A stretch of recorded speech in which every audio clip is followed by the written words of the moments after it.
Bago tayo magpatuloy, huwag kalimutang mag-subscribe sa aking channel.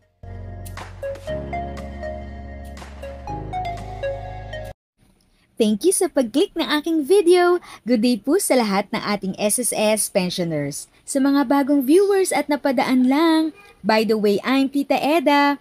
Welcome to my channel. Ang channel na maghatid sa iyo ng dagdag kaalaman tungkol sa government services, bagong mga balita at informative videos na galing sa legit na resources.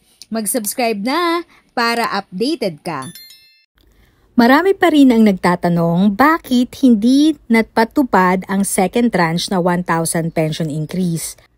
Matagal ang ginawang paghihintay ng marami sa second tranche 1,000 pension increase at sabi nga ito ay naipangako na. Dahil dito maraming pensyonado ang nagtatanong nasaan na ito, ibibigay pa ba?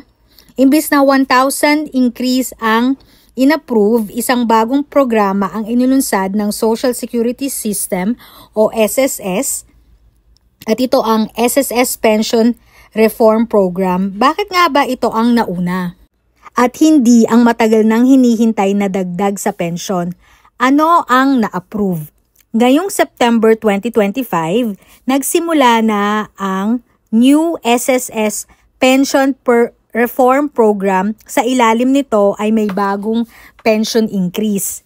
Marami ang natuwa pero madami ang nagtatanong kung bakit hindi na lang second tranche pension increase na 1,000 pesos ang ibinigay. 1,000 sa 2017 at sana ang 1,000 pesos ulit sa second tranche.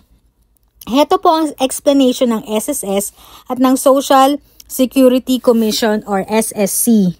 Ang Social Security Commission ang lupon ng mga opisyal na gumagawa ng mga policy at nagsisiguro sa matatag na operasyon ng SSS.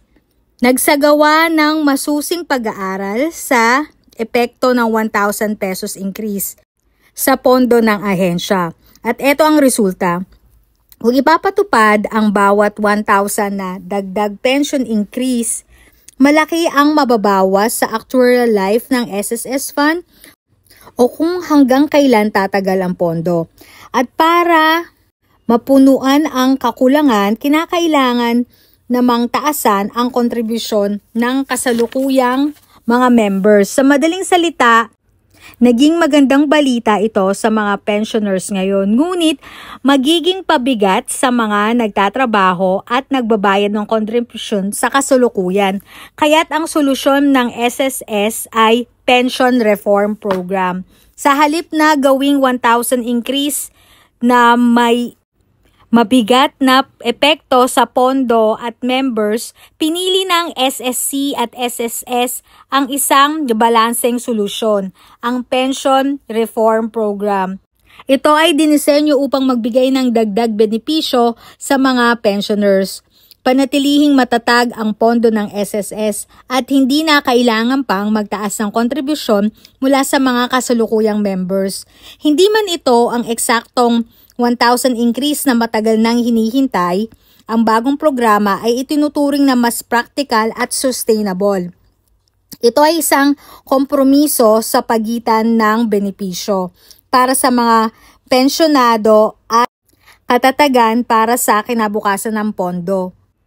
Muli, patuloy po tayong magbantay sa mga susunod na announcement ng SSS at sana ay patuloy din nating maunawaan ang mas malawak na plano ng SSS sa bansa. Sana ay nakatulong ang video ko na ito para kayo ay maliwanagan kung bakit naging ganito ang desisyon ng SSS.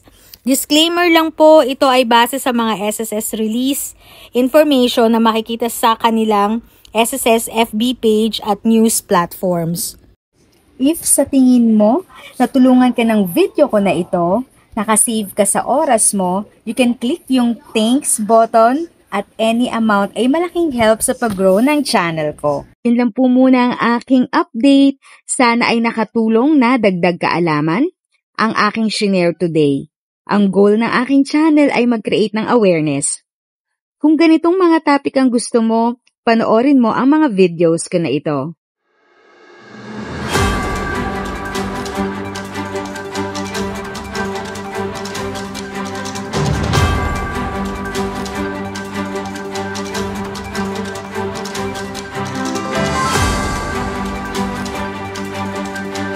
for watching! Kung may kapamilya, kaibigan o kakilala sa tingin mo ay magiging interesado sa video, please share or tag sila sa comment section.